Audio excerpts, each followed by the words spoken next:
In the name of the Father, and of the Son, and of the Holy Spirit. Amen. Grace and peace be with you. And keep you in the love of Christ.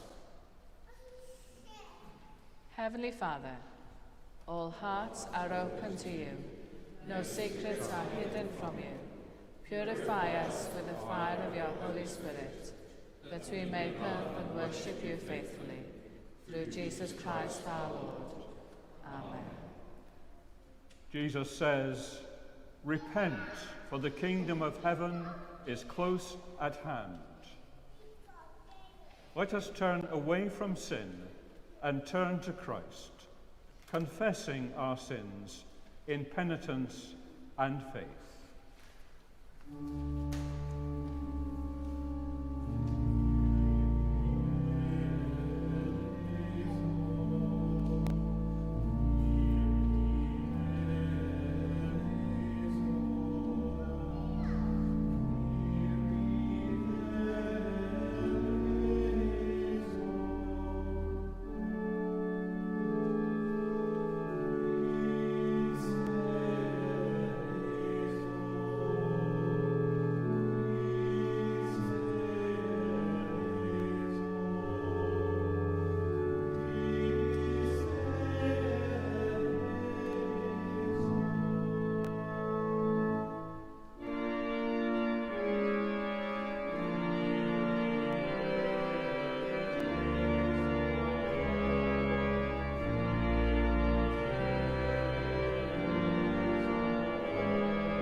Heavenly Father, we have sinned in thought, word, and deed, and have failed to do what we ought to have done.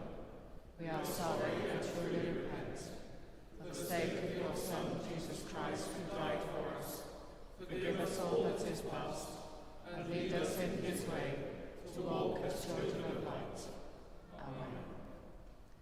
Almighty God, who forgives all who truly repent, have mercy on you and set you free from sin, strengthen you in goodness, and keep you in eternal life. Through Jesus Christ our Lord. Amen. Eternal Father, whose Son Jesus Christ ascended to the throne of heaven, that he might rule over all things as Lord and King, keep the Church in the unity of the Spirit and in the bond of peace, and bring the whole created order to worship at his feet. Grant this for the sake of your Son, Jesus Christ, to whom with you and the Holy Spirit be the kingdom, the power, and the glory, forever and ever. Amen.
Woe to the shepherds who destroy and scatter the sheep of my pasture, says the Lord.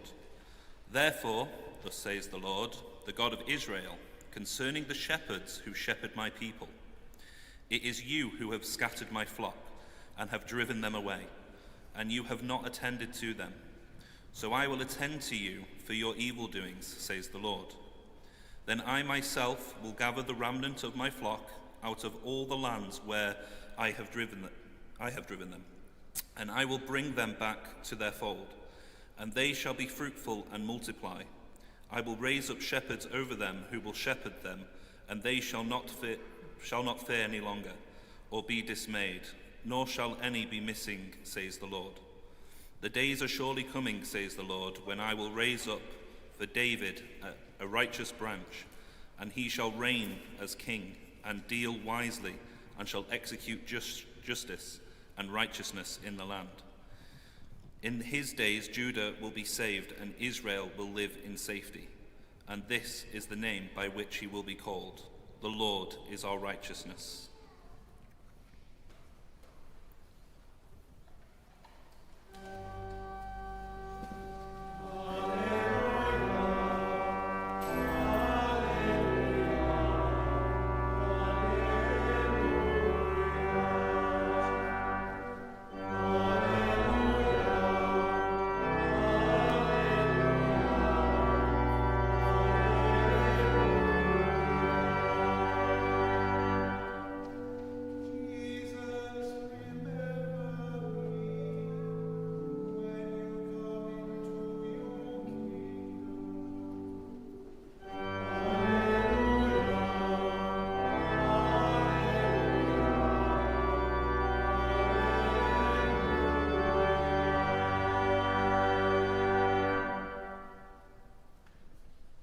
The Lord be with you. And also with you. Listen to the gospel of Christ according to Luke. Glory to you, O Lord. When they came to the place that is called the Skull, they crucified Jesus there with the criminals, one on his right and one on his left. Then Jesus said, Father, forgive them, for they do not know what they are doing. And they cast lots to divide his clothing. And the people stood by, watching. But the leaders scoffed at him, saying, He saved others. Let him save himself, if he is the Messiah of God, his chosen one. The soldiers also mocked him, coming up and offering him sour wine and saying, If you are the king of the Jews, save yourself. There was also an inscription over him, This is the King of the Jews. One of the criminals who were hanged there kept deriding him and saying, Are you not the Messiah? Save yourself and us. But the other rebuked him, saying, Do you not fear God, since you are indeed under the same sentence of condemnation? And we indeed have been condemned justly, for we are getting what we deserve for our deeds. But this man has done nothing wrong. Then he said, Jesus, remember me when you come into your kingdom. He replied, Truly, I tell you, today you will be with me in paradise. This is the gospel of the Lord. Praise to you, O Christ.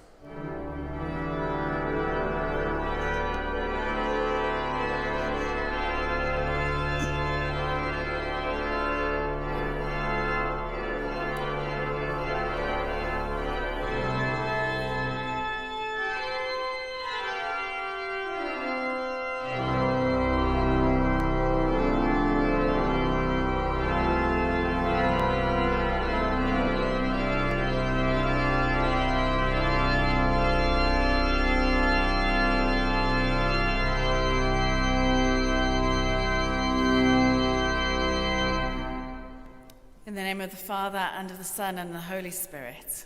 Amen.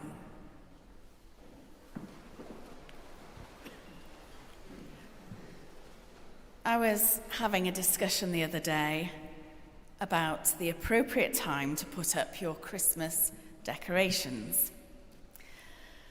One of the diocesan staff said she had put up her Christmas tree already and told us how she was constantly being told off by her church friends for being way too early.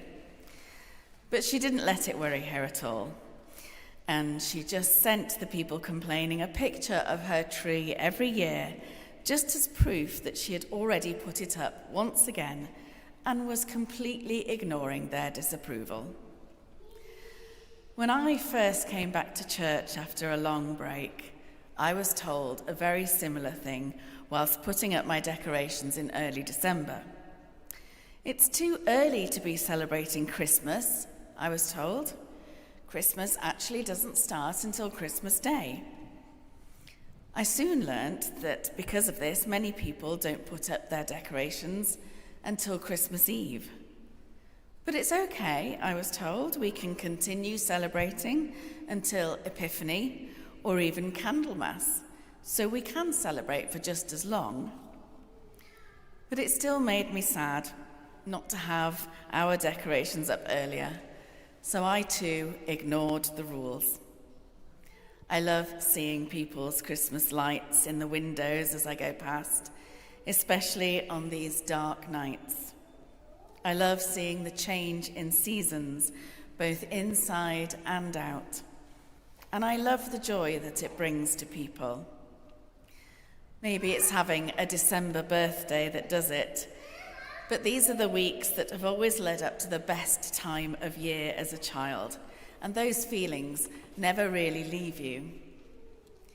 Yes, Christmas has become over-commercialised. There's no doubt about that. But businesses are simply tapping into a desire that we shouldn't ignore. People need hope, and it feels hopeful to decorate. It feels hopeful to celebrate for as long as possible, even if that feels too early for some of us. So as the nights start earlier and get even longer, more and more people will dust off their Christmas lights and start decorating. An act of defiance in the darkness. As Christians, we are people of hope. And of all people, we know that hope comes from unexpected places. So unexpected that it often needs pointing out. The world can feel like a battleground at the moment, not just because of the scenes of destruction in news reports from around the world, but also a battleground between despair and hope. Things are difficult for so many people. Financial difficulties, loneliness, anxiety, and numerous other worries can mar people's lives, and that so easily leads to despair. It's no wonder that people are looking for a little joy wherever they can find it. It's no wonder people are searching for a little hope. Today, we celebrate Christ the King. And it's no accident that this celebration comes right before Advent. We are reminded today about the baby whose birth we are about to prepare for, and that baby is destined to be a king. Today, we are reminded that our hope had a very humble, precarious beginning and came into our world in the most unexpected way, but then showed himself to be a king above all other kings and rulers of the earth. A servant king who loved because he was love, and who taught that all people were worthy of love, whoever they were and wherever they were from. It's a message so contrary to the one that many people receive that it's difficult for them to believe. Today, we are reminded that this king is where our hope is found, not in the self-made kings of the world. But to understand the hope we have, we need the whole story of God and how God came into our world to show us the difference between his kingship and earthly kingship. Today is the start of our countdown to the beginning of that story. From today, we have a week to remind ourselves that Christ is the one and only King, in whom all our hope is found. And then we have 4 weeks to prepare for the birth of that King.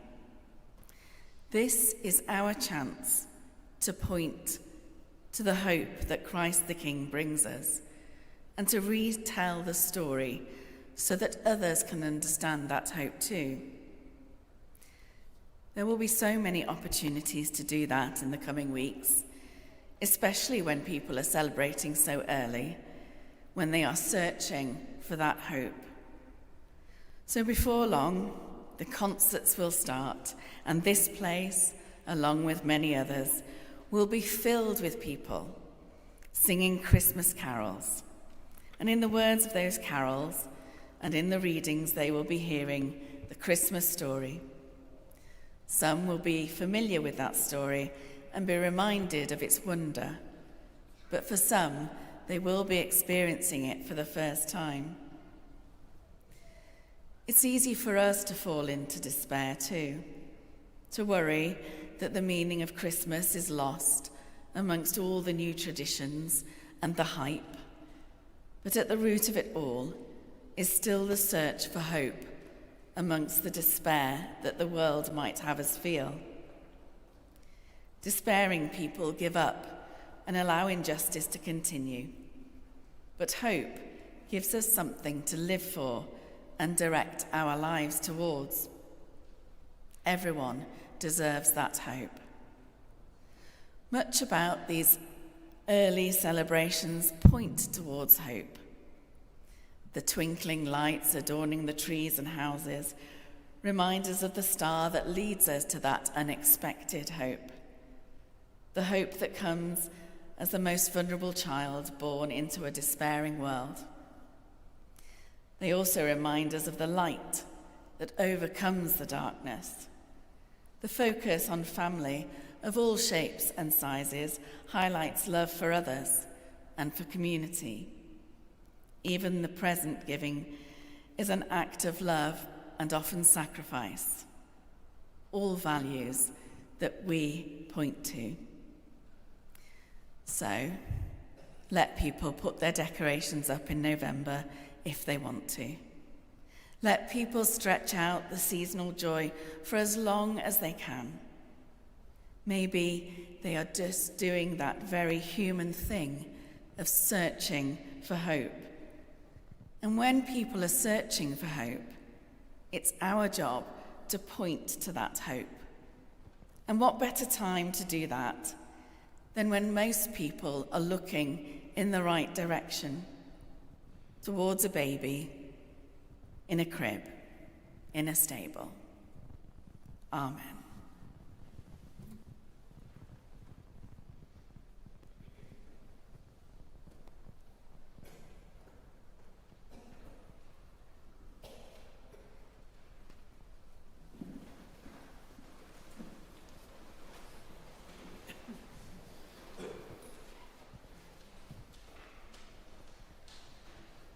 Together, let us affirm our faith.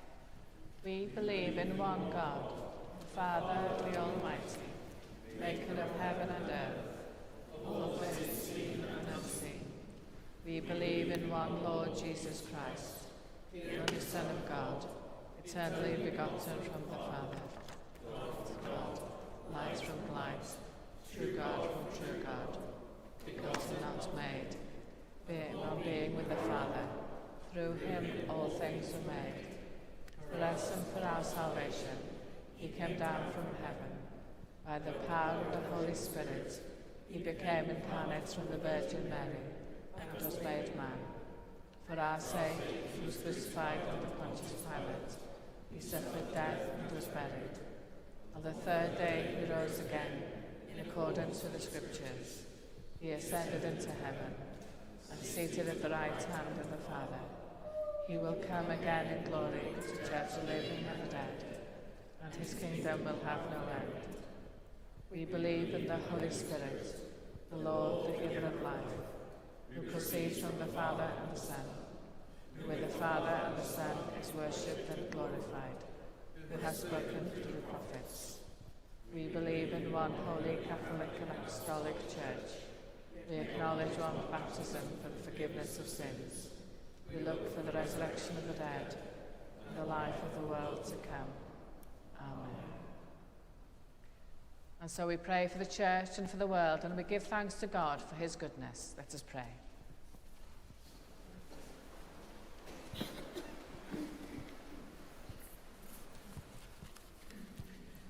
Almighty God, your Son Jesus is Lord of Lords and the Saviour of the human race. May he look down upon us, your people, as we bring these prayers before you.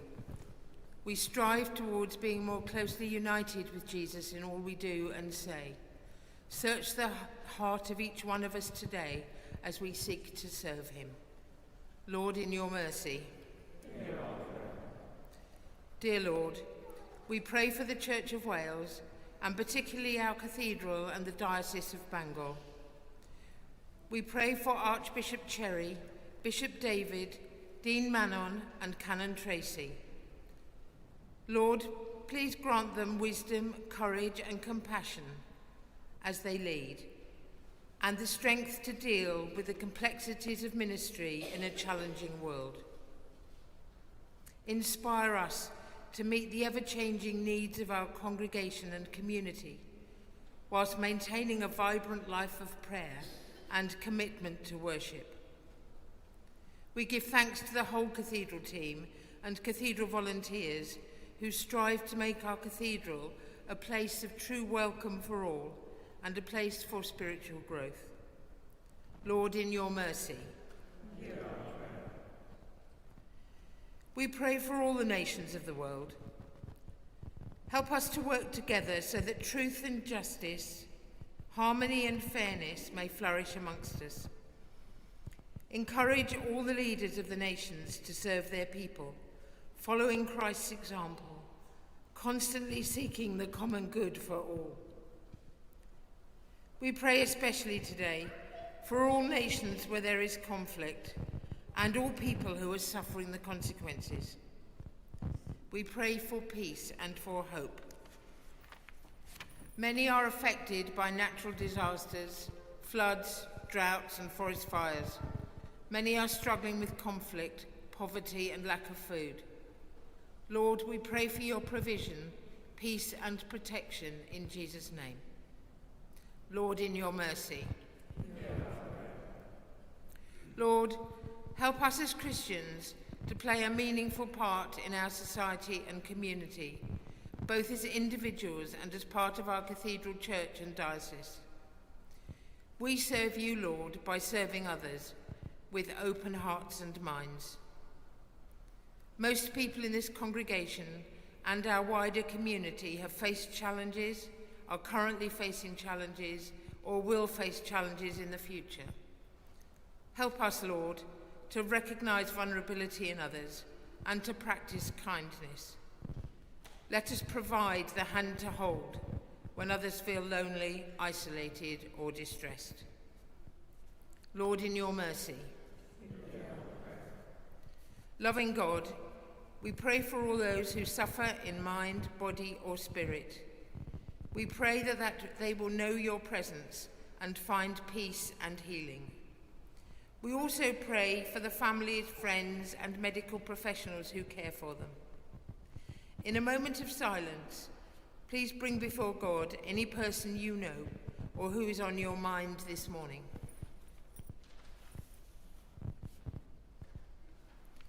From our own community, we pray for Elma and for Simon. Lord, in your mercy. We remember all those who have died, and we pray for all those who mourn their loss. May they find strength and comfort. We pray for Gareth and Geraint. We also pray for anyone whose year's mind falls at this time. Eternal rest grant unto them, O Lord, and let light perpetual shine upon them. May they rest in peace and rise in glory. Lord God, we give thanks for all you do in our lives. We ask that you continue to touch our hearts with your living presence and fill our lives with your grace, so that our love for you may grow, our faith be deepened, and our service strengthened. Merciful Father, accept these prayers for the sake of your Son, our Saviour, Jesus Christ. Amen.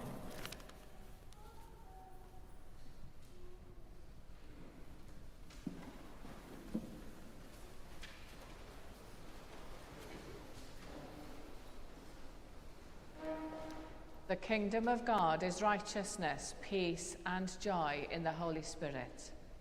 The peace of the Lord be always with you. And also with you. Let us offer one another a sign of peace.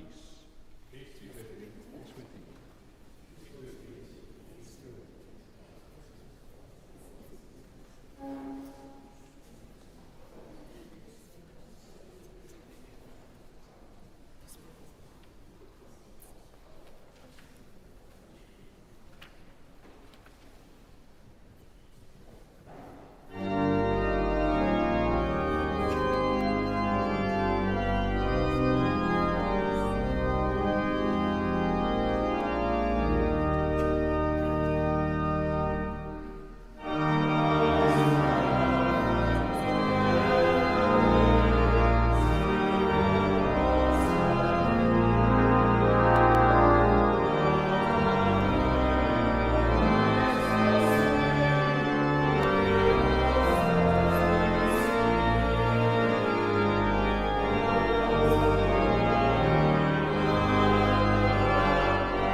we celebrate together the gifts and grace of God. We take this bread, we take this wine, to follow Christ's example and obey his command. The Lord be with you. And also with you. Lift up your hearts. We lift them to the Lord. Let us give thanks to the Lord our God. It is right to give our thanks and praise.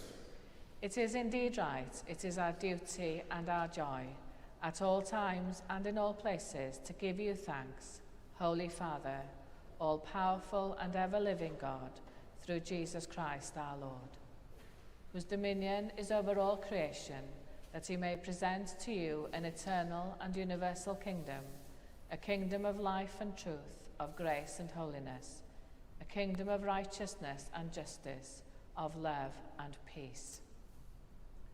And so, with the hosts of angels and all the company of heaven, we proclaim the glory of your name and join in their unending hymn of praise.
All praise and thanks to you, true and living God, creator of all things, giver of life.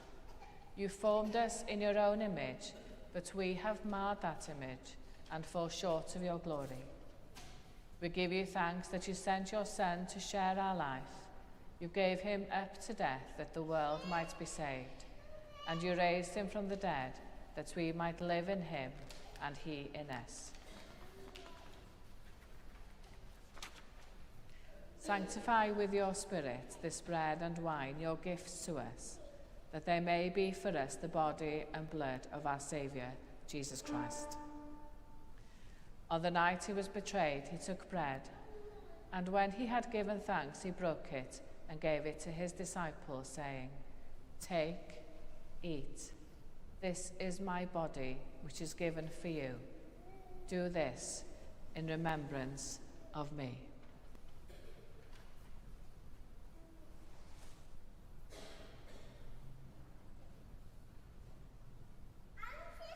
In the same way, after supper, he took the cup, and when he had given thanks, he gave it to them, saying, "Drink from this, all of you, for this is my blood of the new covenant, which is shed for you and for many for the forgiveness of sins.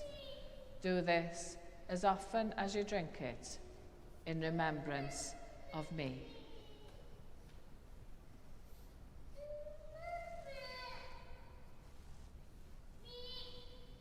Let us proclaim the mystery of faith. Christ has died, Christ is risen, Christ will come in glory. As he has commanded us, Father, we remember Jesus Christ, your Son, proclaiming his victorious death, rejoicing in his resurrection, and waiting for him to come in glory. We bring to you this bread and this cup. Accept our sacrifice of thanks and praise Restore and revive your people. Renew us and all for whom we pray with your grace and heavenly blessing. And at the last, receive us with all your saints into that unending joy promised by your Son, Jesus Christ our Lord. Through him, with him, in the unity of the Holy Spirit, all honour and glory are yours, Almighty Father, forever and ever. Amen.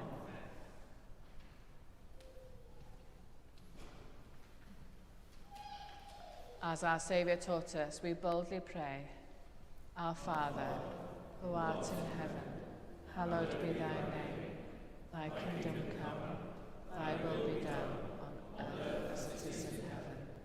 Give us this day our daily bread, and forgive us our trespasses, as we forgive those who trespass against us.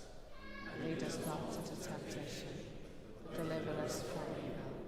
For thine is the kingdom, the power, and the glory, forever and ever. Amen.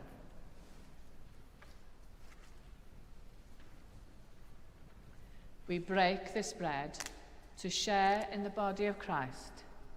Though we are many, we are one body, for we all share in one bread.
Jesus is the Lamb of God, who takes away the sins of the world. Happy are those who are called to his supper. Lord, I am not worthy to receive you, but only say the word, and I shall be healed.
Give thanks to the Lord, for he is gracious. His love is everlasting. Generous God, you have fed us at your heavenly table. Kindle us with the fire of your Spirit, that when the Lord comes again, we may shine as lights before him, who is alive and reigns in glory forever. Amen. The Lord be with you. And also with you. Christ, our exalted King, pour on you his abundant gifts, that you may serve him and reign with him in glory. And the blessing of God Almighty, the Father, the Son, and the Holy Spirit be upon you and remain with you always. Amen. Go in peace to love and serve the Lord. In the name of Christ.